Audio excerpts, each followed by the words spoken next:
언제나 십자가, 사실 오늘과 다음 주가 11번째, 12번째인데, 사실 이 12번, 길다면 길 수도 있겠습니다만은, 무슨 대미를 장식한다, 이런 개념이 있겠습니까? 우리는 계속 말씀 보고, 저도 우리 교회에 개척한 지 15년 됐는데, 지금 설교가 한 1600편이 들어있어요. 동영상에.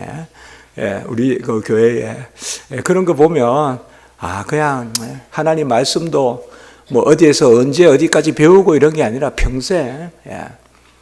우리는 이제 목회자나 교수나 주로 가르치기 위해서 말씀을 배우고 이 개념이 강한데, 사실상 배우는 것은 꼭 누구에게 안 알려도 내가 배워서 어디 써먹을까, 그게 아니라 하나님을 내가 바로 아는 자체가 하나님께 영광 아니겠습니까? 그래서 여호와를 아는 데서 또 지식에서 새로워지고 자라가고 머리이신 그리스도께로, 그런 측면에서 하나님이 어떻게 보면 또 우리가 이 땅에 살면서 하나님을 아는 지식에서 자라가는, 그것도 우리에게 마땅하게 주시는 어떤 분기수로, 분량으로 있지 않는가, 이제 그런 생각을 해봅니다. 저는 그렇게 생각을 많이 하거든요.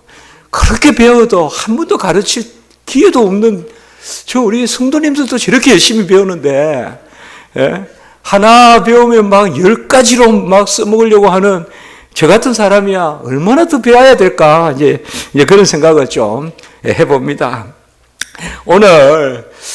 저는 이제 오늘 이 원고를 쭉 쓰면서, 우리 교인들에게도 이것을 꼭 프린트해가지고 나눠드려야 되겠다. 그래서 십자가에 대한 그런 묵상과 같이 한번 그렇게 봅시다. 그래서 오늘은 제가 조금 강의하기보다 오늘 내용대로 차근차근 따라가면서, 한 시간이 길지는 않은데, 벌써 한 50분 정도 우리가 시간이 남아 있는데, 중요한 것을 이렇게 살펴보면서 그렇게 하겠습니다. 십자가는 우리의 구원의 터요, 시언자요, 지성소요, 희장이요, 또 십자가에 대한 우리의 그 규정은 평생 내려도 끝도 없을 것입니다. 누구에게는 소망이고, 누구에게는 위로고, 또 누구에게는 십자가가 훈련이 될 수도 있고, 여러 의미가 있을 것입니다. 연단이 될 수도 있고. 그래서 십자가에 대한 말씀을 우리가 그것은 그렇다, 제60부터 90까지 몇 시간 이런 어떤 객관적인 사건도 중요하지만, 십자가는 우리가 깊이 묵상하고, 그리고 우리 십자가가 귀한 것은 아니잖아요. 십자가에 달리신 주님이 귀한데, 십자가에 달리신 주님에 대해서 또 깊이 생각하고, 하나님의 아들이 사람의 아들로 이 땅에 오셨음에 대한 아멘과, 그가 죽기까지 복종하셨음에 대한 아멘, 그리고 그 죽음이 나를 위한 것임에 대한 아멘, 이런 것들을 우리가 쭉 이렇게 생각할 때 얼마나 십자가. 그래서 사도 바울은 십자가만 자랑한다, 그리고 십자가만 알기로 한다, 또 십자가의 내정을 못 박았다, 이제 그런 말씀을 많이 이제 사용하는 것이죠. 자, 오늘 말씀해 보면 다 이루신 주님의 대속의 의, 그렇게 이제 제목이고요. 십자가의 도다. 십자가의 도이라면 이제 성도님들께서 금방 떠올릴 겁니다. 고린도전서 1장 18절, 십자가의 도가 멸망당하는 자들에게는 미련한 것이요 구원을 얻은 우리에게는 능력이 됨이라. 그러니까 십자가가 세상 사람들 보기에는 미련하다는 거예요. 얼마나 미련하면 저렇게 온갖 고난당하고 핍박당하고 조롱당하고, 끝내는 언젠가 한번 와락 뒤집을 만한데 끝내 아무것도 못하고 그냥 죽어가는, 저 얼마나 미련한 짓이냐. 그 십자가가 멸망당하는 자들에게는 미련한 것이나 구원을 얻은 우리에게는 능력이라.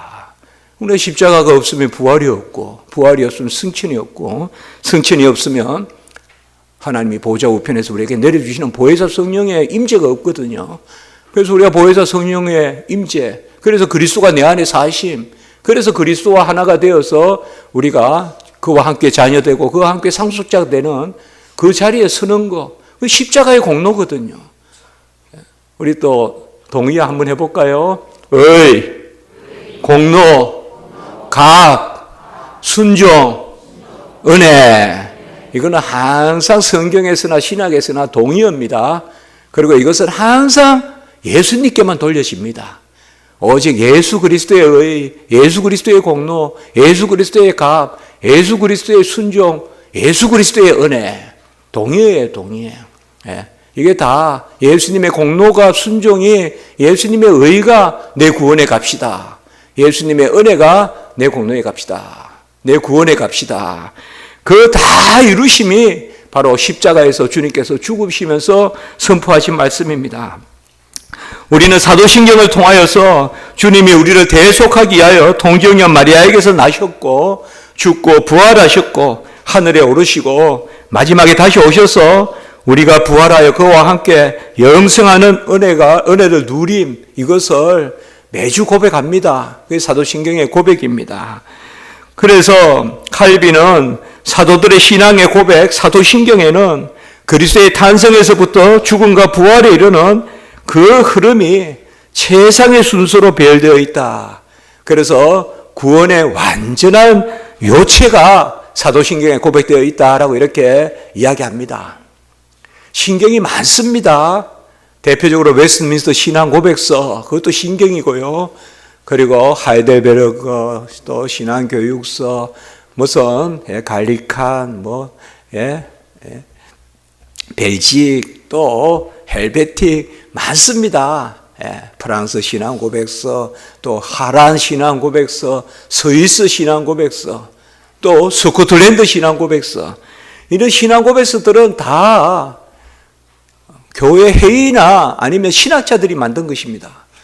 그러나 우리가 고백하는 사도신경은 거의 유일하게 자연 발생적으로 생긴 것입니다.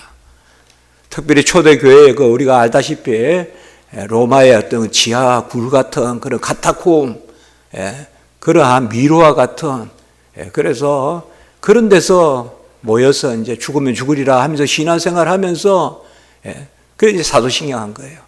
옛날에는 사도신경이 성부 고백만 1년, 성자 고백 1년, 성령 고백 1년, 이렇게 한 3년 정도를 지나야 사도신경을 다 고백하게 할 만큼, 그야말로 고백하면 죽음을 내놓고 목숨을 내놓고 고백하는 거야. 그래서 그 사도신경에 구원의 요체가 있는데 사도신경에 가장 길게 고백되는 게 뭡니까? 바로 예수 그리스도에 대한 고백이잖아요. 바로 창조주에 대한 고백도 한 줄이고 또 성령을 믿사오며 이렇게 끝나고, 그러나 예수님에 대한 고백은 길죠. 그것이 바로 주님께서 이 땅에 오셔서 우리의 구원의 의가 되신다. 그래서 영원하신 하나님의 아들이 사람의 아들이 되셔서 자기 몸을 우리를 위한 대속물로 드리셨습니다. 자기 몸을 드리셨습니다. 그 아들이, 영원하신 하나님의 아들이 자기를 낮추시고 십자가에 죽기까지 복종하셨습니다. 이게 빌립보서 2장 8절 초대교회 찬송시입니다. 초대교회 성도님들이 외워서 노래하던 그게 빌립보서 2장 6절에서 11절이거든요. 거기에 보면 이제 바로 자기를 낮추시고 죽기까지 복종하셨으니 십자가에 죽으심이라 이렇게 노래한 것입니다. 하나님이 그 아들을 지극히 높여서 뛰어난 이름을 주시고 그래야 우리가 그를 주라 부르고 주라 시인하게 하셨습니다. 성경에서 시인한다라는 말은 고백한다는 말입니다. 그래서 하나님의 아들이 이 땅에 오셔서 죽기까지 복종하시고 이제 그가 높아지셔서 우리가 그를 지극히 높은 곳에 영광을 올리는 그러한 주로 삼게 하셨다라고 말했습니다. 웨스트민스터 소요리 문답 그리고 대요리 문답에 보면 예수님이 이 땅에 오셔서 낮아지심과 높아지심에 대해서 말씀하고 있습니다. 주님은 영원하신 하나님의 아들이십니다. 그가 사람의 아들이 되셨습니다. 그것은 태어나심부터가 아니라 잉태 때부터입니다. 그래서 우리가 소요리 문답에 보면 예수님의 잉태도 나심도 사심도 고난당하심도 죽으심도 장사되심도 우리를 위한 낮아지심이다. 이렇게 가르치고 있습니다. 소율의 문답에서요. 그래서 예수님의 낮아지심은 무엇입니까? 이렇게 질문하고 예수님의 낮아지심은 바로 잉태와 나심과 사심과 고난당하심은 없는데 고난당하심은 당연히 그 과정이 있습니다. 고난당하심 그리고 죽으심 장사되심. 주님이 이 땅에 오셔서 낮아지심, 그걸 우리가 비하라고도 합니다. 주님께서 낮아지셨다. 그 주님의 낮아지심은 하나님이 이제 하나님이 아니시고 사람이 됐다는 뜻이 아닙니다. 하나님은 하나님이시면서 사람이 되신 것입니다. 그래서 하나님의 아들이시자 사람의 아들이세요. 예수님은 사람으로만 계신 적은 없어요. 하나님의 아들이시자 사람의 아들이세요. 그러니까 하나님의 아들이 이제는 하나님의 아들이 아니시고 사람의 아들이 되셨다. 그래서 낮아지셨다. 이렇게 생각하시면 안 됩니다. 하나님의 아들이 하나님의 아들이신 채로 불변하게 성부, 성자, 성령, 삼위일체 하나님, 동일하신 하나님, 그 하나님이 그 아들이 사람의 아들이 되셨다. 그래서 잉태되시고 나시고 사시고 고난당하시고 죽으시고 장사되시고, 장사되신다는 말은 장례식했다는 말씀이 아니라 사흘 동안 죽은 가운데 계심이 장사되심입니다. 그래서 죽고 장사되시고 이라면 죽어서 사흘 동안 죽은 가운데 계시고, 요나의 표적 있지 않습니까? 뱃속에서, 물고기 뱃속에서 사흘 동안 있다가 다시 나오는, 그래서 부활하시는, 그래서 그까지가 예수님이 이 땅에 오셔서 모든 의를 다 이루시는 것. 그 죽음의 때에 십자가에서 다 이루었다고 고백하셨거든요. 그까지가 낮아지심입니다. 그리고 높아지심은 뭘까요, 예수님이? 제가 옛날에 성도님들께 예수님이 높아지심이라는 단어 들어봤습니까? 그러니까, 들어봤습니다. 그게 뭐죠? 이러니까, 이 땅에 사람으로 계시다가 이제 하나님 되신 거 아닙니까? 그건 절대 그렇게 생각하시면 안 됩니다. 하나님은 언제든지 예수 그리스도는 영원하신 하나님이십니다. 영원하신 하나님의 아들이 사람의 아들이 되셔서 아버지의 뜻을 다 이루신 것, 죽기까지 아버지의 뜻에 복종하시고 아버지의 뜻을 다 이루신 게 낮아지심이고, 높아지심은 뭔가 하면 이제 그 예수 그리스도가 아버지의 뜻에 따라 죽기까지 순종했는데, 아버지는 아들을 내어주시기까지 했고, 로마서 8장 32절. 그리고 하나님이 세상을 이처럼 사랑하사 독생자를 주셨으니, 요한복음 3장 16절. 아버지는 아들을 주셨어요. 그리고 아들은 아버지의 뜻에 따라 죽으셨어요. 그런데 이제 아버지가 아들아 잘하였도다. 네? 내 아들아 잘하였도다. 아무 죄가 없이 대속의 죽음을 잘 죽었다. 그래서 아들아, 내 아들아 하면서 그 아들의 죽음을 우리를 위한 구원의 값으로 받아들이는 것. 그게 높아짐입니다. 예수님이 그냥 죽으시고 죽은 가운데만 계셨다면 그 죽음은 죽음에 굴복한 것입니다. 죽음에 굴복한 것이 돼요. 그러나 예수님의 죽음은, 예수님은 생명이시기 때문에, 지난주에 보았지만 홀로 하나님으로서는 죽음을 죽을 수 없고 홀로 사람으로서는 죽음을 이길 수 없기 때문에 하나님이 사람이 되셔서 사람으로서는 자신을 죽음에 내어주시고, 물음의 값으로, 보아스가 룻의 기업을 물렀듯이 물음의 값으로 자기를 죽음에 내어주시고, 사람으로서는, 하나님으로서는 그 죽음과 씨름하며 이기고자 하셨다. 그래서 이 땅에 오셔서 예수님께서 죽기까지 복종하심으로 모든 의를 다 이루셨고, 아들아 잘하였도다. 너의 죽음은 헛죽음이 아니다. 내가 너의 죽음의 값으로 이제 내가 나의 자녀들을, 창세전에 작정한 자녀들을 살릴 것이다. 그것이 바로 부활 사건입니다. 부활은 뭔가 하면 예수님의 죽음이 죽음을 죽이고, 예수님의 죽음의 값이 생명의 값이라는 것을 아버지가 받아주시는 것. 좀 더 신학적으로 표현하면 예수님의 죽음의 값이 생명의 값이라는 것을 잊히시는 사건이 부활입니다.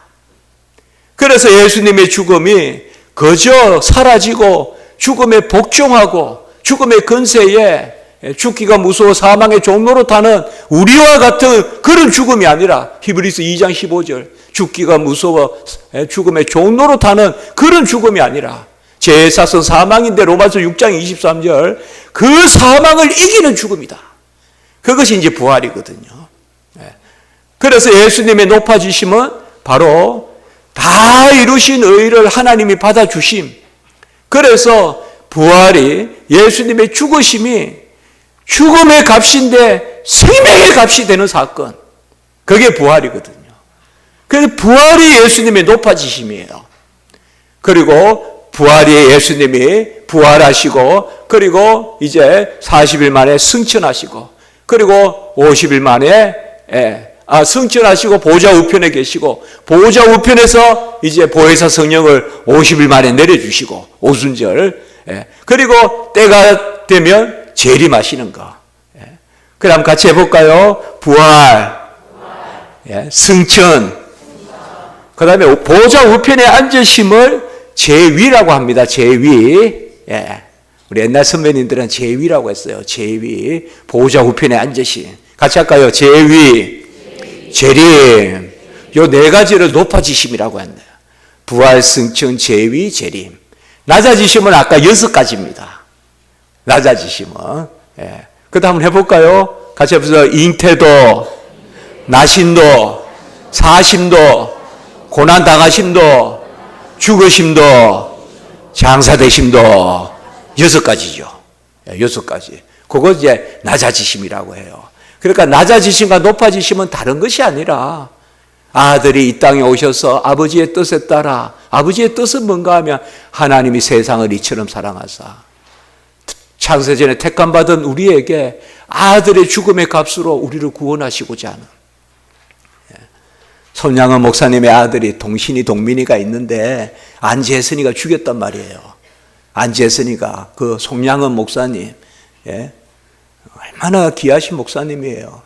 세계 교회 사상 손양은 목사님 같은 분 없어요. 한국 우리 교회의 큰 보물과 같은 분이시에요.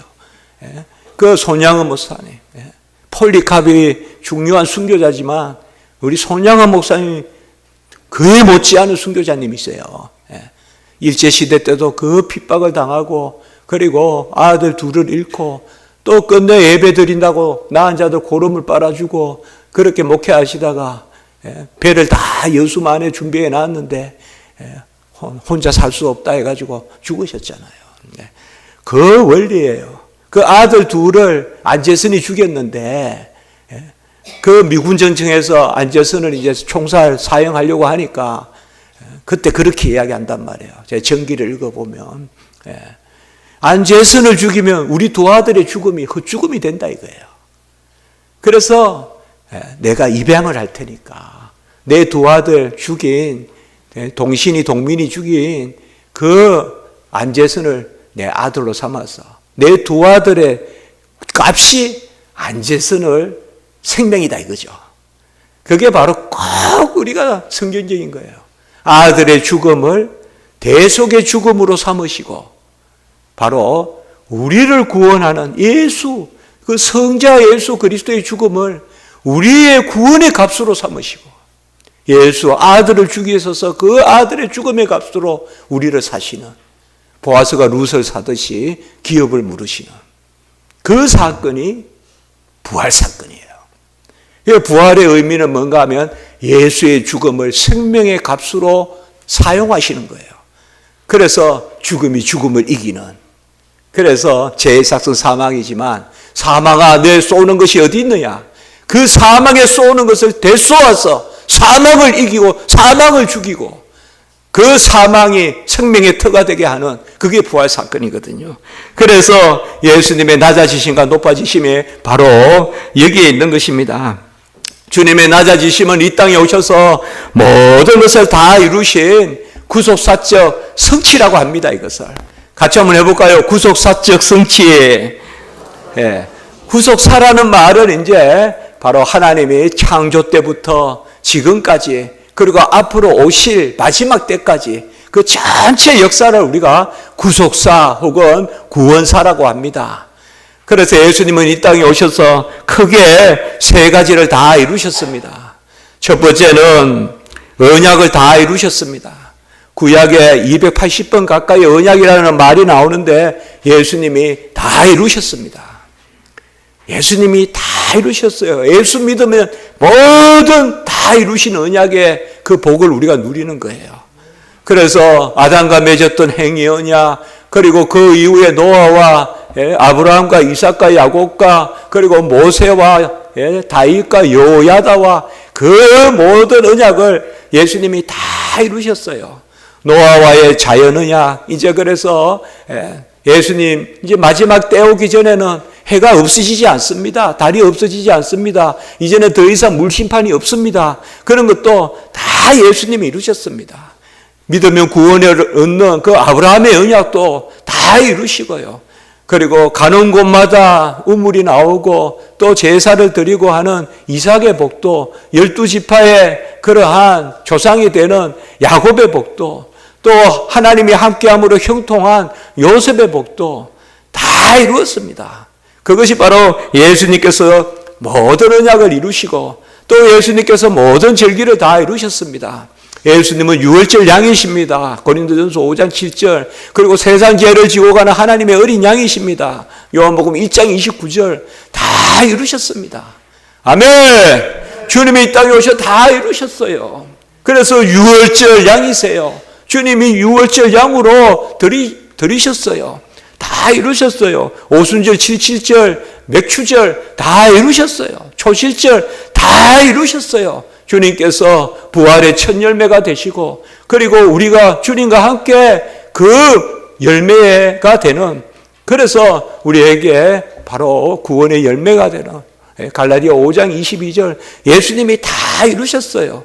그리고 마지막에 초막절도 예수님께서 다 이루셨어요. 초막절, 장막절, 수장절은 바로 우리가 예수 안에, 예수가 우리 안에 영원히 우리가 새하늘과 새 땅에서 하나가 되어 거하거든. 그게 바로 초막절, 수장절, 장막절의 의미거든요. 예수님이 다 이루셨어요. 모든 절기 다 이루셨고, 그리고 모든 제사도 다 이루셨어요. 전에도 조금 언급했습니다만 예수님이 속죄제고 속건제고 화목제고 감사제고 다 이루셨어요. 예수 믿으면 그 제사가 다 이루어진 거예요. 그리고 예수님이 그 저주의 죽음을 갈라디아서, 베드로서, 신명기부터 나오는 말씀이지 않습니까? 발을 땅에 대지 않고 공중에 달려서 죽는 죽음은 저주의 죽음이다. 그제 주님께서 십자가에 달려 죽으셨어요. 그리고 몸을 떠는 요제 들으셨어요.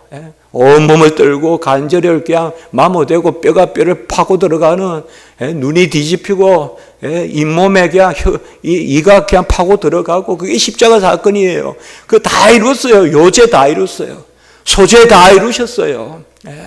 뭐 쿵 눌러서 살점이 떨어지고 쿵쿵 박아서 살찜이, 그 사실상 빻는 거나 다름없어요. 사람을 빻는 거예요. 망치로. 그거 다 이루셨어요. 소재를 다 이루시고, 그리고 전제를 다 이루셨어요. 창으로 찌르니 물과 피가 흘러나와서. 그래서 사도 바울도 마지막에 옥중서신에서, 디모데 전서 후서 옥중서신에서 전제와 같이 부음이 되고, 그 예수님의 십자가를 생각했겠죠. 나도 예수님 같이 마지막 쿡 찔려서 이제 물과 피를 다 쏟고 이제는 주님 나라갈 때 됐다. 그렇게 디모데에게 쓰겠죠, 편지를. 그리고 이 모든 제사가 번제거든요. 번제는 뭐예요? 자신을 드리는 거예요. 자신을 드리는 게 번제거든요. 주님이 모든 걸 다 이루셨어요. 모든 언약, 모든 절기, 모든 제사 다 이루셨어요. 다 이루셔서 그것을 우리 것으로 삼아 주시는 거예요. 그것이 바로 오순절 성령 강림 사건이에요. 주님이 이 땅에 오셔서 구속사적 성취를 단회적으로 다 이루셨어요. 더 이상 다른 구주가 없어요. 다른 주가 없어요. 다른 의, 다른 공로, 다른 순종, 다른 각, 다른 은혜 없어요. 오직 예수 그리스도의 공로값 은혜 순종만 있는 줄 믿습니다. 제가 외우려고 외운 게 아니에요. 이 5가지가. 예수밖에 없어요. 의는 예수밖에 없어요. 공로는 예수밖에 없어요. 순종은. 하나님의 약속은 얼마든지 그리스도 안에서 예가 되니 그 예가 순종해요. 하나님의 약속은 그리스도 안에서 예가 되니 그런즉 우리가 아멘하여 순종은 내가 하는 게 아니에요. 우리는 아멘의 순종이 있을 뿐이에요. 아멘. 순종은 주님이 하시는 거예요. 주님이. 오직 주님의 순종만이 내 공로가 되는 거예요. 내 생명의 공로, 내 생활의 공로, 주님의 순종만이. 그리고 오직 예수 그리스도의 은혜밖에 없다. 여기에 아멘 하면요 아주 자유롭고 아주 부요롭고, 같이 합니다. 아주 자유롭고 아주 부요롭고 희락이 넘치고 평강이 넘치고 찬미가 넘치고 예수 다 이뤘네 해야 돼요.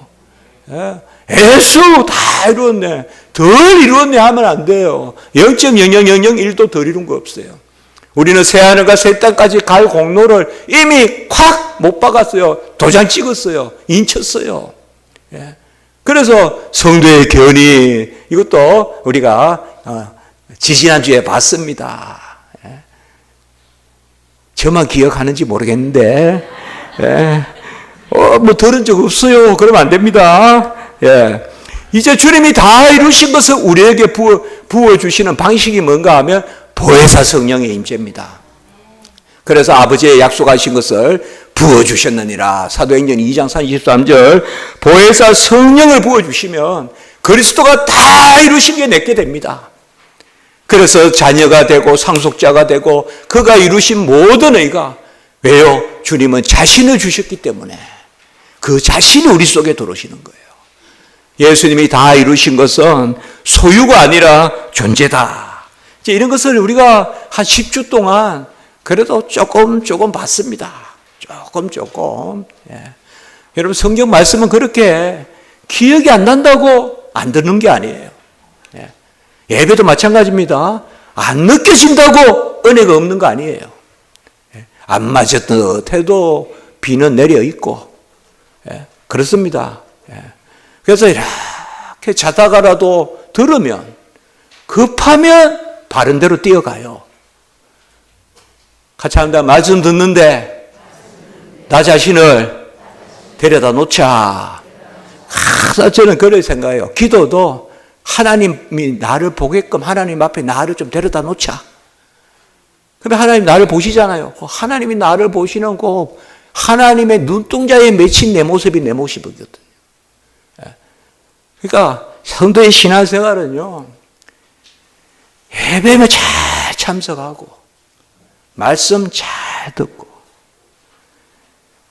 잘 아멘하는 것도 중요하고 잘 느끼는 것도 중요하지만 그 자리에 앉아 있는 게 중요해요. 같이 한번 할까요? 하나님의 영광의 임재에 거하라. 하나님의 영광의 임재. 주일날 성북중앙교회에 오면 천사가 여기서 저기 끝까지 날개로 꽉 채우고 빽빽한 은혜의 구름 가운데 아멘 하면서 이렇게 예배 드리는. 왜요? 다 이루었으니까. 예수님께서 아멘. 다 이뤘으니까.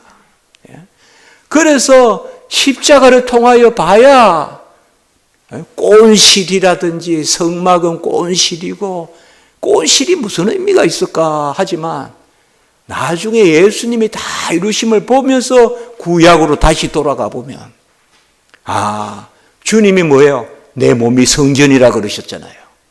성전보다 크니라 그랬잖아요. 우리 주님께서. 그러니까 뭐예요? 주님만 믿으면 그 구약시대 때 꽃실은 칼로 쳐도 안 잘라져요. 철은 다 치면, 좋은 칼로 치면 철은 부러져요. 그러나 휘장은 아무도 못 잘라요. 지성소 휘장은 어느 장군이 무슨 포로 써도 안 돼요. 거기는 예수 그리스도의 십자가의 죽음으로 휘장이 갈려진 줄 믿습니다. 예수님의 죽으심으로. 그래서 휘장은 주님의 몸이라 히브리서 말씀했잖아요. 주님의 몸이 찢겨서 휘장이 찢긴 거예요. 지성소의 휘장이. 그래서 휘장은 그의 육체라. 히브리서 나오지 않습니까? 그래서 우리 주님께서 다 이루신 것을 보혜사 성령을 부어주시는. 그래서 보혜사 성령을 그리스도의 영이다라고 하는 것입니다. 전에도 조금 살펴봤습니다. 그래서 보혜사 성령이 임하면 예수님이 다 이루신 의를 제거 삼아 줍니다. 제가 이제 학교 가면 가장 강조하는 게 중에 하나가 이거거든요. 우리 같이 해볼까요? 의의 전가. 그러니까 다 이루시냐는 말을 씁시다. 같이 합니다. 다 이루신 의를 내 것 삼아 주시에. 예. 그래서 일한 것이 없이 의로 여기심을 받는 사람들의 복. 예? 로마서 4장 6절. 같이 해볼까요? 일한 것이 없이 의로 여기심을 받는 사람들의 복. 또 같이 할까요? 오직 은혜, 전적 은혜. 예수님이 다 이루셨으니까. 예. 그러니까 뭐요? 주 예수보다 더 귀한 것 없네. 예. 예. 얼마나 감사합니까? 예수님이 다 이루셨으니까. 예. 예수 사랑하시고. 그리고 네. 주와 같이 길 가는 거 즐거운 일 아닌가. 예. 우리 찬송하지 않습니까? 예수님이 다 이루셨으니까. 주님보다 귀한 분이 어디 있어요? 아멘! 주님보다 귀한 분이 어디 있어요? 다 이루었잖아요. 잠잠히 심중에 그 주님이 다 이루셨다. 바로 구속사적 성취, 그것이 구원론적 적용이 되는 그게 오순절 성령 강림 사건이에요. 성령이 임하지 않으면 깃털 하나도 내리지 않아요. 내 점 하나도 안 바뀌어요. 그러나 성령이 임하면 내 자신이 바뀌어요. 예수 그리스도 내 안에 사세요.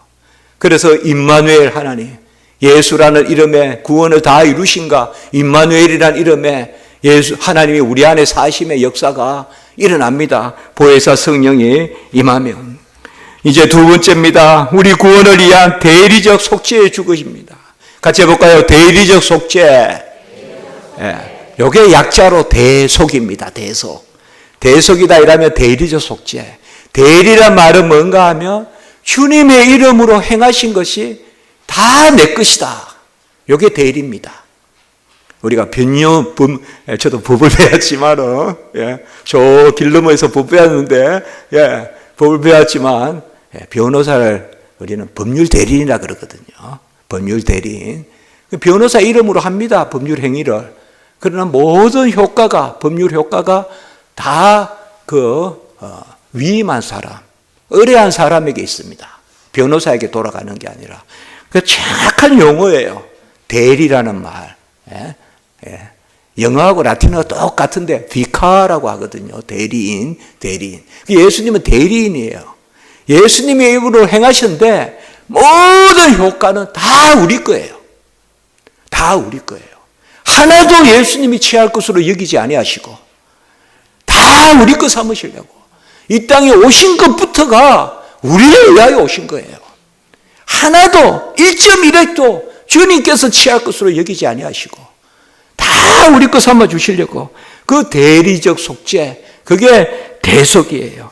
하나님의 아들이 때가 참에 여자에게 나시고 율법 아래 나신 것은, 그래야 율법 아래 나셨다는 것은 율법의 모든 말씀에 순종하신 것은 우리를 속량하려 하려 하심이라.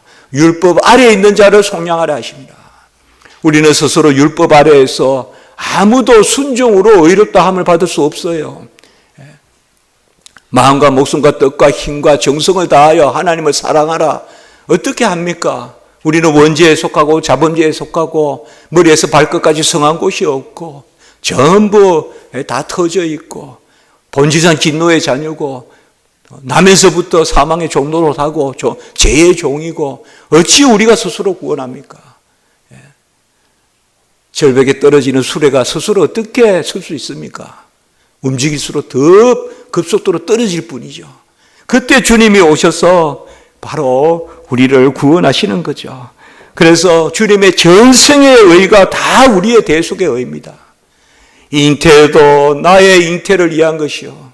다시 말씀합니다. 구원의 단위는 잉태 때부터 죽음 때까지입니다. 그래서 주님이 잉태 때 오신 거예요. 1살 때 오신 것도 아니고 12살 때 오신 것도 아니고 30살 때 오신 것도 아니고 십자가 직전에 오신 것도 아니고 우리도 우리의 잉태 때부터의 죄를 다 가져가시려고 주님이 잉태부터 오셨어요. 포도원에서 제3시, 6시, 9시, 11시 늦게 부를 수 있어요. 그러나 우리 구원은 모태에서부터 조성하신 줄 믿습니다. 나는 30살 때부터 구원받았어요 하지 마세요. 모태에서부터 택함 받은 사람입니다. 아멘. 부르심이 30살 때예요. 부르심이 30살 때예요. 30살 이후로만이 아니에요. 그래서 한 데나리온이에요.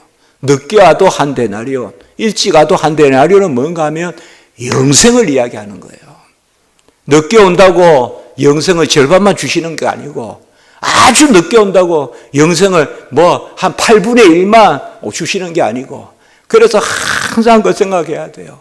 그래서 오히려 내가 교회 안 다닐 때 더 감사해야 돼요. 아멘. 교회 안 다닐 때도 하나님은 나를 지켜보고 계셨다는 거죠. 그리고 정한 자를 부르시고 부른 자를 어렵다 하시고 어렵다 한 자를 영화롭게 하셨느니라. 로마서 8장 30절. 같이 합니다. 정한 자를. 이게 창세전에 택하여서 정한 자예요. 같이 합니다. 부르시고. 그게 소명이란 말이에요. 정한 자를 부르시는데 부르심의 시간은 조금씩 다를 수 있어요. 그러니까 우리가 빨리 교회 다니신 분들은 빨리 교회 포도원에 왔으니 얼마 좋습니까? 예. 제가 미국에서 페인터 아르바이트 시카고에서 했는데 그 던킨 도나스 앞에 있으면 빨리 데려가면 얼마나 고마운지 몰라요.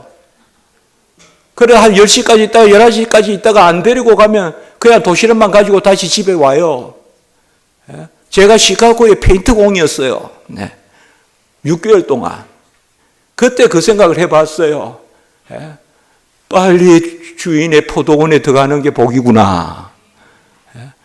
저는 가장 싫어하는 찬송이 예수 믿어 세상 연락 다 버리고 예수 믿어 십자가 고난 당하네. 저 그 찬송 제고 싫어해요.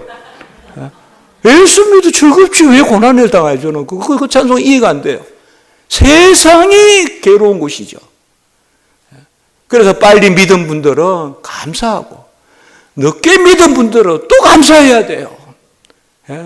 나보다 저렇게 빨리 교회에서 섬겨주시니 저 사람들이 포도나무 저렇게 가까워놨으니 내가 늦게 와서 조금만 해도 또 열매 같이 따먹고 같이 합니다. 주인의 상에 참여한다. 같이 밥상에 앉아서 먹고 그래서 빨리 교회 와도 감사 늦게 교회 와도 감사. 아멘. 얼마나 감사해요. 저도 신학교 때 그런 마음이 있었어요. 우리 길 목사님이나 저는 그런 마음이 있었어요. 룸메이트였는데 정말 섬기고 싶었어요. 저 사람들은 나보다 훨씬 교회를 위해서 나는 나이만 많았지 저분들은 교회를 위해서 훨씬 많이 애쓰신다. 길 목사님은 정말 애 많이 쓰는 걸 봤거든요. 제가 오늘 밥 먹으면서 우리 정우주 전도사님 아니에요. 저한테만 전도사님이에요. 정우주 목사님이죠. 그 목사님하고 이렇게 정우주 맞습니까? 네. 예. 아주 그 비슷한 이름이 있어가지고. 예. 그래서 제가 그 얘기했어요. 예. 제가 다음 주까지는 길 목사님한테 잘 보여야 되거든요. 그래서 제가 그렇게 했어요. 길 목사님의 장점이 뭔지 아냐? 다른 사람들은 한 가지를 잘하면 나머지는 필요 없다 하는데 길 목사님은 한 가지를 잘하면 또 나머지도 중요하다고 한다. 그러니까 다 중요하게 여긴다. 그게 길 목사님의 장점이다. 그렇게 성경 공부하고 이러면 아이 공부가 답니까? 이렇게 할 텐데 또 공부하고 또 바깥에 우리가 룸메이트 할 때 일주일에 한 번씩 나가서 가르쳤어요. 그때 저는 그때 공부했으니까 제가 이긴 거죠. 길 목사님 인정할지 안 할지 모르겠는데 하여튼 제가 이겼어요. 네. 조금 이겼어요. 한 0.5점. 네. 그래서 길 목사님은 그게 뛰어난 거다. 제가 그렇게 이야기했어요. 네. 인정하십니까?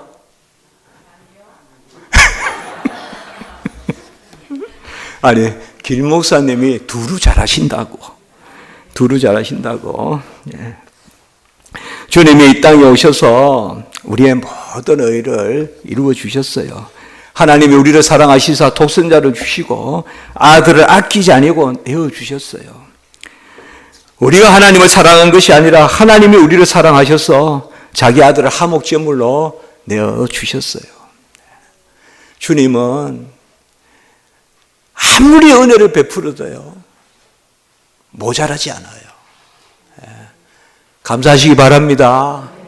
그러니까 성도님이 어느 한 성도님이 많이 하나님 사랑 받는다고 내 사랑 부족하지 않다고요. 하나님은 무한하시기 때문에 얼마든지 채워주세요.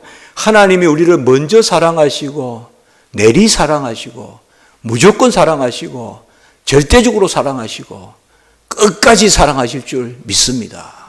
먼저 사랑하시고 끝까지 사랑하세요. 그래서 우리 존재를 사랑하심으로 아들을 주셨어요. 로마서 5장 8절 빨리 한번 읽어봅니다. 시작. 우리가 아직 죄인 되었을 때에 그리스도께서 우리를 위하여 죽으심으로 하나님께서 우리에 대한 자신의 사랑을 확증하셨느니라. 우리가 죄인 되었을 때 아들이 죽었어요. 십자가는 우리가 동의해서 죽으신 게 아니에요. 우리가 의뢰해서 죽으신 게 아니에요. 우리는 그저 각기 양과 같아 제 갈 길을 갈 거늘 선한 목자께서 자신의 몸을 주셨어요. 그 십자가에서 주셨어요. 2000년 전에 주셔서 지금 나를 구원하시려고 2000년 전에 십자가에서 달려 돌아가신 줄 믿습니다. 이러한 하나님이 죄를 알지 못하는 자를 세워서 우리를 대신하여 죄를 삼으신 것이에요. 죄를 삼으셨다는 말은 없는 걸 만들었다는 뜻이에요. 성경에서 삼았다는 것은. 그 예수님은 죄가 없어요. 가룟 유다도 예수님은 무죄한 피라고 그랬어요. 예수님은 흠없고 점없는 어린 양이에요. 그런데 죄인의 죽음을 죽으셨어요. 왜요? 우리의 자리에서 대속하기 위한 것입니다. 그래서 그 주님께서는 하늘보다 높이 되시고 거룩하고 악이 없어요. 전혀 죄가 없으시고 저는 이렇게 세 가지로 표현해요. 같이 한번 해볼까요? 죄성도 없고 죄향도 없고 죄행도 없다. 그러니까 제가 이제 조지신학적으로 정리하는 것입니다. 예수님께서는 죄의 본성도 없으시고 죄의 성향도 없으시고 죄의 행위도 없으세요. 그래서 죄성도 죄향도 죄행도 없다. 무죄한 분이세요. 그래서 그 빌라도의 아내도 상관하지 마소서 남편이요. 죄가 없으시니 그냥 두라는 거예요. 그런데 우리 주님께서 그 4대 죄덩어리 앞에서 재판을 받으셨죠. 심판을 받으셨죠. 그래서 그가 징계받음으로, 징계가 재판이거든요. 우리가 화평을 누리고, 그리스도는 자기 몸을 제물로 드려서 단번에 영원한 온전한 제사를 드렸습니다.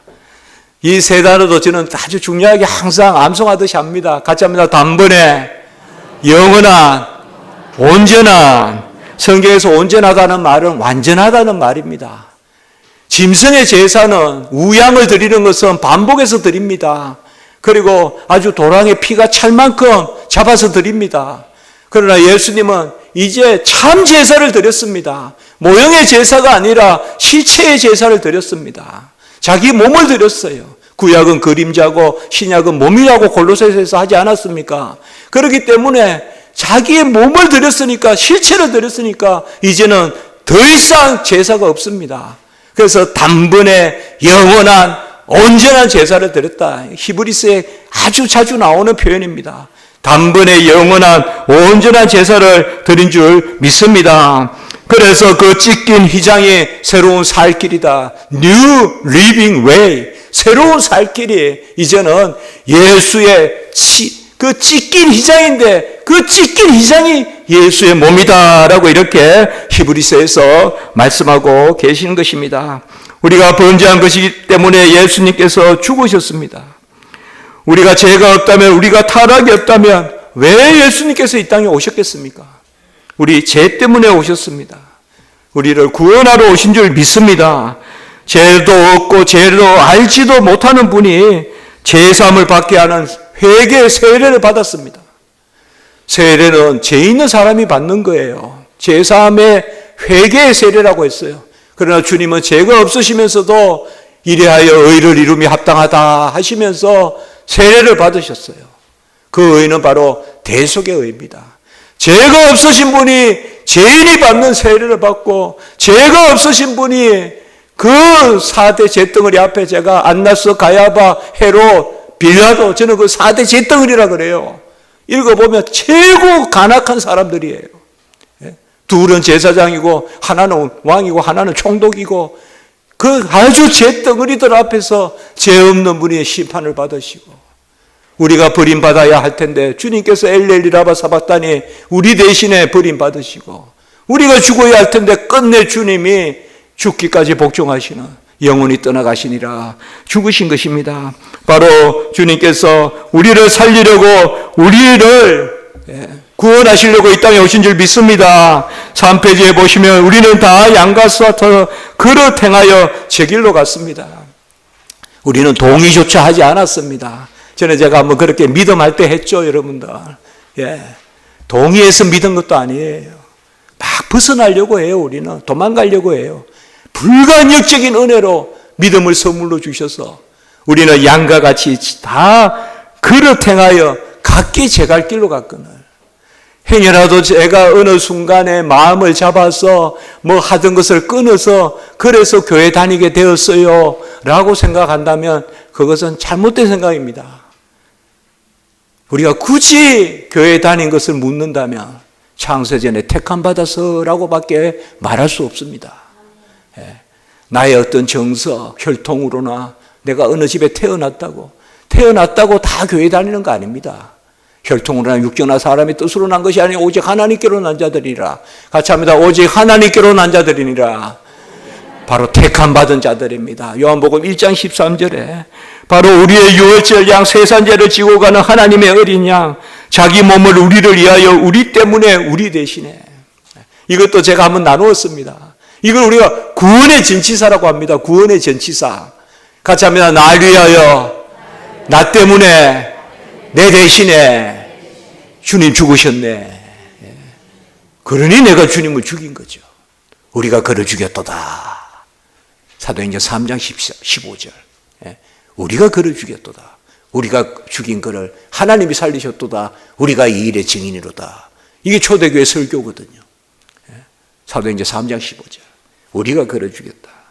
나 때문에 내 대신에 날 위하여 죽었으면 내가 죽인 거죠. 믿습니까?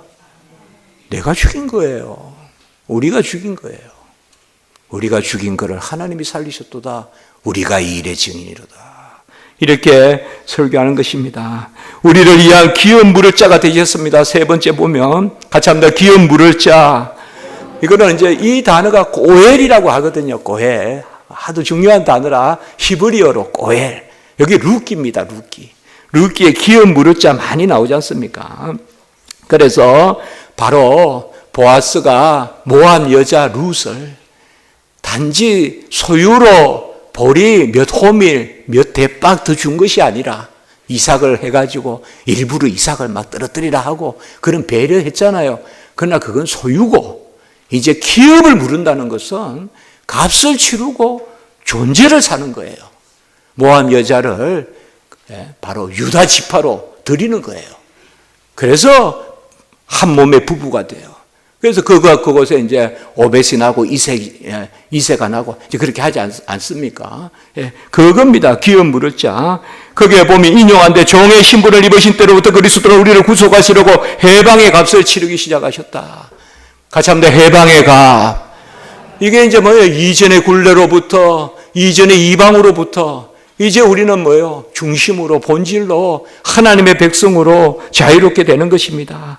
그래서 모한 여자가 보아스의 아내로서 룻기 4장 11절에 보면요, 그런 말씀이 있어요. 이스라엘의 집을 세운 라헬과 레아와 두 사람과 같이, 그 수준은 12지파의 그 어머니지 않습니까? 레아와 라헬, 그리고 후처가 아니고 본처지 않습니까? 그런데 여기에 종이 아니고 야곱은 종이지 않습니까? 둘은. 그런데 그런 자리에 세웠다는 거예요. 이 그래서 우리가 마태복음에 이름이 올라가는 것을 볼 수가 있죠. 그래서 모함 여자와 그 보아스 사이에서 오벳이 나고, 오벳 다음에 이새가 나고, 이새 다음에 다윗이 나고, 마태복음에 의하면 다윗 이후 14대 만에, 물론 그 14대는 구속사적 대라고 보수겠지만은 14대 만에 예수님이 나신 줄 믿습니다. 그래서 우리의 기업을 물려주신 것입니다. 주님께서 예수님이 그가 피고로 법정 앞에 세워 여러 증인들을 내세운 신문과 협박을 당하고 담당하는 재판관의 입을 통하여 죽음의 선고를 받게 될 때, 그래서 바로 예수님이 죽음의 선고를 받게 될 때 그 값이 우리의 기업 물으는 값입니다. 기업 물은다는 것은 존재를 산다는 걸 아셔야 돼요, 여러분들. 소유를 사신 것이 아니에요. 하나님은 우리 자신을 기뻐하십니다. 그가 너로 인하여 기쁨을 이기지 못하시며 너를 잠잠히 사랑하시며 즐거이 기뻐하시리로다. 그가 우리로 인하여 기쁨을 이기지 못하실 줄 믿습니다. 이것은 부모가 자식 낳았을 때 쓰는 표현이에요. 처음에 자식 낳았을 때 딱 보면 뭔가 입이 막 이렇게 돼요. 그게 하나님이에요. 내가 너를 낳았도다. 내가 너를 지명하여 불렀도다. 기쁨을 이기지 못하시고. 가자 합시다. 이렇게 한번 치면서 합시다. 오늘 날도 추우니까. 같이 합니다. 내가 하나님의 기쁨거리요, 감사거리요, 은혜거리요, 영광거리요, 내 자신이 소망거리다. 내 자신으로 소망이 있어야 돼요, 여러분들. 그냥 바람만 불어도 내가 소망거리가 돼야 돼. 뭔가 내가 소망거리, 기쁨거리, 감사거리, 은혜거리, 영광거리, 거리 하면서 다니세요. 같이 합니다. 나의 자신이 주님 자신을 주셔 값주고 사시에 은혜거리다, 감사거리다, 영광거리다. 뭐 하여튼 좋은 말 다 쓰시면 돼요, 여러분들. 주님이 마치 부채라도 있듯이 빼앗지 않은 것을 갚아주듯이, 언제 주님이 우리에게 빚졌어요? 마치 빚졌듯이. 어거스틴의 글에 보면 이런 게 많이 나와요. 주님이 마치 우리에게 빚졌듯이, 마치 빚진 자처럼 갚아주듯이. 주님이 그러실 필요가 뭐가 있어요? 우리가 물어보면 왜 나에게 그럽니까? 이러면 주님은 세 마디 할 거예요. 같이 해볼까요? 내 즐거움이야, 내 마음이야, 내 뜻이야. 성경에요, 바로 기뻐하심에 따라, 원하심에 따라, 뜻하심에 따라 이 세 단어가 나오면 무조건적이다 라고 읽으면 돼요. 주님이 우리를 사랑하시는 것은 무조건적이에요. 우리 집에 아이가 저보고 왜 아빠가 나한테 용돈 줘? 우리 아이는 이상하게 용돈을 안 받으려고 해요. 그 이상한 특징이 있어요. 큰 돈은 좀 받아요. 작은 돈 말이에요. 큰 돈은 받아요. 또 희한해요. 근데 그러면 왜 아빠가 나한테 돈 줘? 이래요. 그럼 제가 그래요. 내 마음이야. 내가 기쁨이지. 내 뜻이지. 그게 무조건적이에요, 여러분들. 성경 읽을 때 주님의 원대로 뜻대로 기뻐하심에 따라 이런 게 나오면 무조건적인 줄 믿습니다. 주님이 대신 갚음이란 단어를 썼어요, 칼빈이. 오늘 10분만 더 해도 되겠습니까?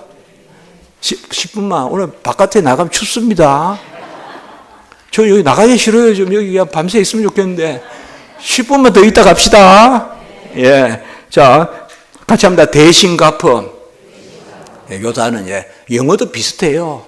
대단은 얼마나 좋아하세요. 제가 이제 이런 거 번역하면서 얼마나 은혜가 되겠어요. 얼마나 은혜가 되겠어요. 주님이 대신 갚음, 대신 갚음. 또 저 단어, 제가 한국 신학계에 이 단어를 써서 제가 이틀 전에 박사가 3명이 배출됐어요, 저한테.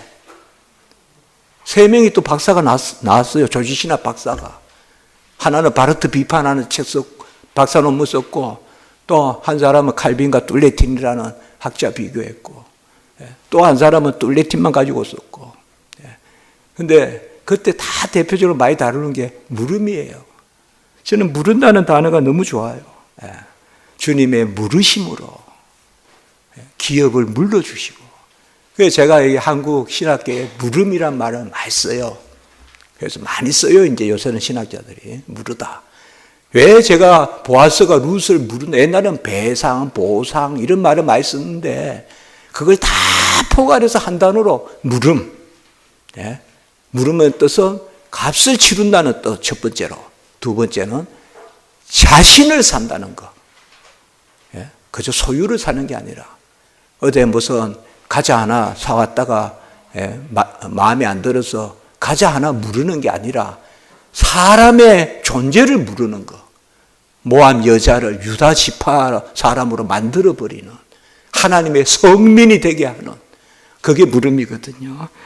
주님의 십자가는 수형의 자리고 저주받은 죽음의 자리입니다. 주님은 장대에 달려 저주의 죽음을 죽으셨습니다. 모든 악으로부터 지극히 순수하신 하나님의 아들이 우리가 저지른 불법의 수치와 모욕을 입으셨습니다. 그 대신에 자기의 순수함으로 우리를 싸매셨다. 이렇게 칼빈이 표현했습니다. 온갖 더러운 거 다 닦아주시고, 손양호 목사님이 나은 자들의 고름을 빨아주는 거 몇천 배 이상으로 우리 죄를 주님께서 다 사겨주시고, 아멘. 우리의 죄를 다 사해주시고 그의 보혈로 녹여주시고 사겨주시고, 그리고 여기 보면 그의 순수함으로 싸매어 주셨다. 얼마나 멋있습니까? 우리의 그 죄를 다 씻어서 그의 순수함으로 싸매 주셨다. 아멘. 내 자신을 귀하게 여기시기 바랍니다. 내 자신은 교만하면 안 돼요. 그러나 자존감은 있어야 돼요. 우리 성도님들은 교만해서는 안 되지만 자존감은 있어야 돼요. 내가 하나님의 자녀다. 내가 택함받은 하나님의 자녀다. 내가 신부다. 그리스도의 신부다. 그리스도의 아내다. 이제 십자가의 제유법이라는 말은 뭔가 하면, 이 제유법이라는 말이, 우리 아까 목사님 또 국문과 나오셨다고 하던데, 이제 작은 거 하나를 들어서 전체를 말하는 거, 그것이 제유법입니다. 근데 칼빈이 이 용어를 썼어요. 십자가의 제유법이라고. 뭔가 하면, 설명을 하면, 자, 잠깐만 한번 보겠습니다. 주님은 자기 육신의 죄를 정하셔서 십자가에서 죽임을 당하셨습니다. 주님은 십자가에서 자기 몸을 죄를 무르는 제물로, 좋잖아요. 죄를 무르는 제물로, 죄의 값을 치르고 우리를 사시는 제물로 자기 몸을 드리셨어요. 그래서 아버지는 모든 죄악을, 이사야 53장 6절에 아들에게 죄악을 담당시키셨어요. 보혜사 성령이 임하면 모든 것을 가르치시고 주님이 말한 모든 것을 생각나게 하시는데, 바로 보혜사 성령이 임하면 십자가가 보여요. 갈라디아 3장 1절에 십자가가 밝히 보이거든 누가 너희를 깨드냐, 이렇게 말씀하고 있잖아요. 십자가가 보여요. 우리가 십자가 어떤 상으로 보이는 것이 아니라, 그림으로 보이는 것이 아니라 십자가의 구원과 십자가의 대속이 보입니다. 보혜사 성령이 임하면 십자가에 못 박히신 주님의 죽음은 잉태 때부터 죽음 때까지 평생을 준비해서 드리신 것입니다. 허먹고 젖먹는 어린 양의 제물로서 주님이 드려지신 거예요. 그래서 십자가에 주님이 자신을 드리신 그 보배로운 피는 그저 그 순간에 드리신 게 아니라 잉태 때부터, 주님은 죄를 알지도 못하고 죄성, 죄향, 죄행이 없다고 했지 않습니까? 그래서 십자가에서 드리신 그 주님은, 십자가에 드리신 것은 그 당시만 드린 게 아니라 주님의 전생애를 드렸단 말이에요. 그래서 십자가의 의가 전체 예수님의 의를 포괄한다. 그래서 십자가의 제유법이다. 이렇게 이야기하는 것입니다. 그래서 사도 바울이 예수와 그가 십자가에 죽으신 것 외에는 알지 않기로 했다. 또 주님의 십자가만을 자랑한다. 그렇게 말하는 것이 바로 그 점입니다. 그 옛날에 우리 총회도 어떤 분이 왜 십자가만 이야기하냐? 전생애가 구원의 의인데, 다 그 말입니다. 어제까지 죄 짓다가 오늘 십자가에 달리신 그런 주님 아니시잖아요. 잉태 때부터 준비하셔서 모든 평생을 준비하여서 그게 이제 십자가예요. 어린 양으로 자신을 들이셔서. 그래서 예수 그리스도가 그 저주 안에서 우리에게 무죄 방면을 주셨습니다.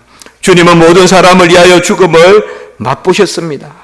그 밑에 십자가가 복음의 핵심입니다. 십자가는 새로운 시대를 여는 여명이고 십자가를 밝히 바라봄으로 새로운 지식을 얻게 되고 우리 옛사람이 주님과 함께 십자가에 못 박히고 십자가로 원수된 것이 소멸되고 하나님의 백성과 이방의 담이 허물어지고 십자가로 주님은 우리를 얽매였던 법조문의 정서를 제하고 율법 정서의 의문, 문자를 제하고 은혜로 바꾸시고 말씀을 은혜가 되게 하시고 십자가가 성도들이 나아갈 아까도 계속 나왔지만 새로운 살 길이고 십자가를 짊어짐이 없이는 주님을 따를 수가 없고 누구든지 나를 따르거든 자기를 부인하고 자기 십자가를 지고 나를 따를 것이니라. 주님이 16장 24절 마태보고 바로 십자가를 지고 나를 따를 것이니라.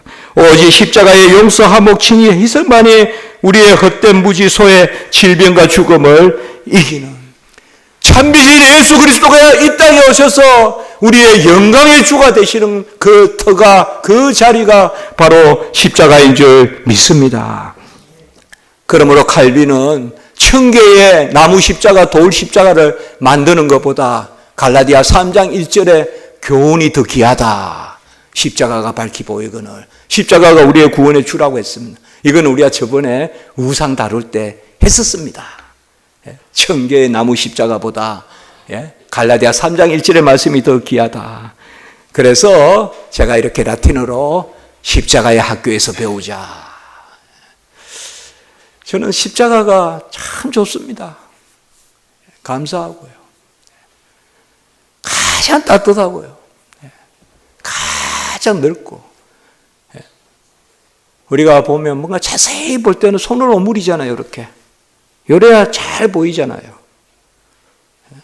좁으면 좁은 길이지만 팍 트이는 그 십자가의 예수님의 아까 예수의 몸이 희장이고 그 몸이 리빙 웨이, 살 길이고 그러면 그게 저로서는 만안경같이 여겨져요. 좁으면 좁은 그 마이크로스코프로 팍 봐야 팍 넓은 게 보이지 않습니까? 바로 십자가예요. 그래서 라틴어로 디스카무스 스콜라 크리스티 제가 이렇게 이야기했어요. 같이 한번 해볼까요? 십자가의 학교에서 배우자. 우리 라틴어 한번 해볼까요? 라틴어는 영어로 읽으면 됩니다. 똑같습니다. 같이 해볼까요? 우리 이제 근사님들이 이제 한테 제가 좀 혼이 나야 될 것 같은데 한번 크게 읽어봅시다. 거기 라틴어 시작. 디스카무스 스콜라 크리스티. 스콜라가 영어로 스쿨입니다. 디스카무스가 배우다. 그 뜻입니다. 자, 이제 가사 7은 요거는 3분 만에 할게요. 3분 만에 가상 7은. 한번 보겠습니다. 십자가의 7 말씀입니다. 제가 아까 오늘 고린도전서 1장 18절에 십자가의 도가 멸망하는 자에게 미련한 것이나 할 때 그 십자가의 도라는 말이 본래 그대로 번역하면 십자가의 로고스입니다. 그 로고스가 말씀이잖아요. 십자가의 말씀. 십자가의 말씀이 멸망당하는 자들에게 미련한 것이나 그렇게 볼 수도 있어요. 그냥 넓게 십자가의 도라고 봐도 되고 그래서 가상 7월인데 간단하게만 보겠습니다. 제가 제 책에서는 제가 기독론 책이라고 한 1200페이지를 쓴 게 있어요. 우리 학생들이 그게 다 봐야 돼요. 그런데 그것 때문에 매일 보강하고 해야 돼요. 그런데 거기에 잘 설명했어요. 네, 7 말씀 잠깐 볼게요. 첫 번째 말씀은 주님의 말씀이지만 우리가 주님의 마음으로 한번 같이 읽어봅시다. 제1은 시작. 아버지 저들을 사하여 주옵소서 자기들이 하는 것을 알지 못하냅니다. 제가 한 말씀만 드릴게요. 십자가는 윤리를 근하는 곳이 아닙니다. 사죄의 자리입니다. 주님의 십자가의 복음을 값싼 복음으로 만들지 말라. 그게 제가 하나 여기서 지적하고 싶은 거예요. 주님의 십자가는 권선이 아니라 사죄다. 윤리나 기복이나 심리나 이런 것을 내세워서 피의 복음의 값을 떨어뜨리지 마라. 둘째, 시작. 내가 진실로 내게 이르노니 오늘 내가 나와 함께 나그네 있으리라. 죽으신 우리 주님께서는 이제 몸이 인성으로는 영혼과 육체가 분리됩니다. 그래서 예수님의 영혼은 나그네 가십니다. 그 예수님은 하나님으로서는 모든 곳에 계십니다. 그래서 중요합니다. 주님이 죽으시고 사흘 동안은 우리도 죽으면 영혼으로만 있다가 나중에 부활하거든요. 주님도 죽으시고 예수님의 인성은 영혼으로만 계시고 그 영혼이 나그네 가신 것입니다. 나그네는 분명한 장소입니다. 우리도 죽으면 천국 갈 줄 믿습니다. 그래서 여기에서 분명히 예수님은 신인 양성이다. 하나님이시자 사람이신 것을 드러내 주신 거예요. 그리고 강도의 구원을 통하여서 사람이 죽으면 갈 곳이 어딘가를 정확히 또 알려준 거예요. 영혼이 나그네 있으리라. 우리는 지금은 영혼과 육체로 살다가 죽으면 영혼으로만 살고 우리는 천국 갑니다. 천국, 낙은 다 크게는 같이 생각하시면 됩니다. 이제 세 번째 시작. 여자여 보소서 아들이니이다. 보라 내 어머니라. 우리 주님은 마지막까지 부모에게 효도하셨습니다. 제5계명 약속 있는 첫째 계명 부모를 공경하라. 자, 제4은 시작. 엘리 엘리 라바 사바타니. 엘리 엘리는 나의 하나님 나의 하나님입니다. 우리 주님께서는 겟세마네에서 기도할 때는 아빠 호파테르, 아빠 아버지라고 했습니다. 가장 친근한 용어예요, 아빠가. 그런데 십자가는 뭡니까? 기도하는 자리가 아니에요. 형벌을 받는 자리예요. 그러니까 공식적인 호칭을 사용했어요. 나의 하나님, 나의 하나님. 하나님은 죄를 집행하시는 분이세요. 죄값을 받으시는 공의의 하나님이세요. 그리고 그 가운데 사랑하시는 분이에요. 라마라는 말은 어찌하여라는 뜻입니다. 이것은 따지는 것이 아니라 감탄입니다. 저는 이것을 송영의 어찌하여다. 나의 은대로 마옵시고. 우리가 신학교 갈 때 그러잖아요. 어찌하여 저 같은 종을 주님께서 전도사 삼으셨습니까? 주의 종 삼으셨습니까? 그 어찌하여입니다. 사바딸이라는 말은 바로 버림을 받았다라는 것입니다. 주님이 버림받은 게 아니에요. 우리의 자리에서 버림받은 당하신 것입니다. 그래서 우리가 버림받지 않게 하신 거예요. 주님이 엘리 엘리 라바 사박다니 하면서 십자가에서 우리 대신에 그 버림받는 자리에 서셨기 때문에 우리는 버림받지 않을 줄 믿습니다. 제5원 같이 합니다. 내가 목마르다. 주님이 목마르다 하신 것은 사람으로서 목마르다 하신 거예요. 그분은 십자가에서도 하나님이시자 사람이십니다. 제가 거기 있었지만 천지 만물을 지으시고 바다와 강과 지상과 지하와 하늘의 모든 물을 지으시고 내리시고 흐르게 하시는 분이 한 방울 물이 없어 목마르다 하십니다. 사회의 모든 물을 다 주장하시는 분입니다. 그분은 하나님이시자 사람이십니다. 그런데 사람으로서 목마르다 하십니다. 제가 예루살렘에 가보면 예수님이 달리셨던 골고다 그 밑으로 내려와보다 보면 실로암이 있습니다. 실로암은 히스기야 터널과 연결되어 있습니다. 물이 이까지 흐릅니다. 그 물도 주님이 주장하시는 것입니다. 시편 147편에 나오지만 우박을 내리기도 하시고 우박을 녹여서 또 녹음 용수로도 사용하시고 그게 하나님이세요. 예수님이세요. 그분이 목마르다 하세요. 그러니 예수님의 그 목마름은 무한한 갈증을 해소하는 가라지 않는 생수의 근원이 될 줄 믿습니다. 그래서 예수님이 우리를 위하여 목마르심으로 우리가 영원한 가람을 이기고 이제 제6원입니다. 6원 제6번째 같이 합니다. 시작. 다 이루었다. 주님은 이 말씀으로 자신의 죽음이 갖는 의미가 무엇인지를 알려주셨습니다. 다 이루었다는 단 한 단어로 된 짧은 말씀으로서 제가 책에 쓴 내용을 여기는 인용했습니다. 제가 쓴 내용입니다. 모든 것이 소진되어 가슴을 쪼개며 치밀어 오르는 타는 목마름으로 혀가 말라붙어 움직이지도 않을 때 겨우 뱉어진 가장 작은 큰 소리였다. 저는 우리의 심령에 다 이루었다는 이 음성이 헬라어로 테텔레스타이라고 해요. 다 이루었다는 이 음성이 괴음과 같이 울려야 될 줄 믿습니다. 다 이루셨습니다.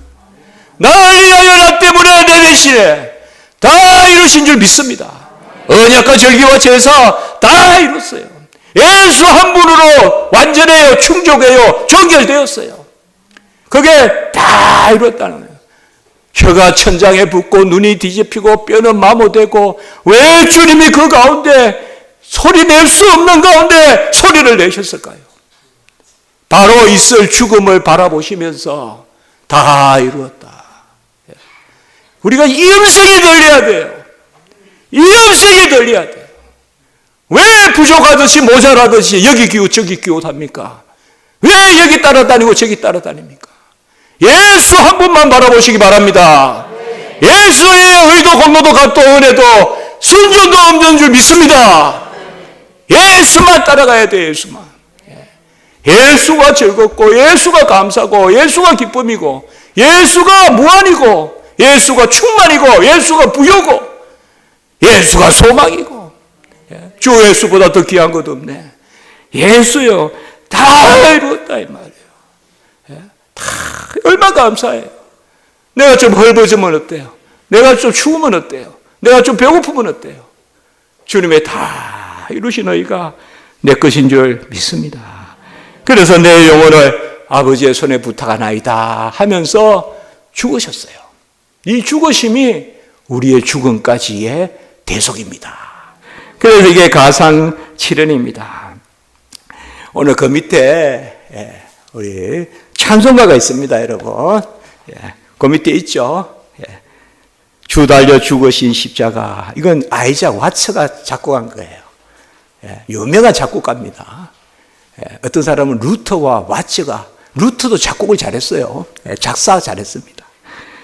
여기 갈라디아서 6장 14절에 비추어서 작곡한 거예요. 갈라디아 6장 14절의 말씀이 이제 십자가의 도가, 이제 나는 십자가만 자랑한다는 말씀이거든요. 그래서 아마 찬송은 우리 김 목사님 올라오셔서 찬송 한잔 하시는 시간이 있으니까 저는 이 찬송이 너무 좋아서 이렇게 소개합니다. 제가 잠시 기도하겠습니다. 하나님 감사합니다. 11번째 저희들 안개 같고 또 봄날에 그러한 새우 가는 비 같지만 은혜로 흠뻑 젖어지게 하시옵소서. 우리가 배운 것이 심령에 새겨지게 하시옵소서. 100배의 결실을 맺게 해 주시옵소서. 우리 성복중앙교회 귀한교회 불쌍히 여겨 주시옵소서. 모든 성도님들 안위하여 주시고 위로하시고 보듬어 주시옵소서.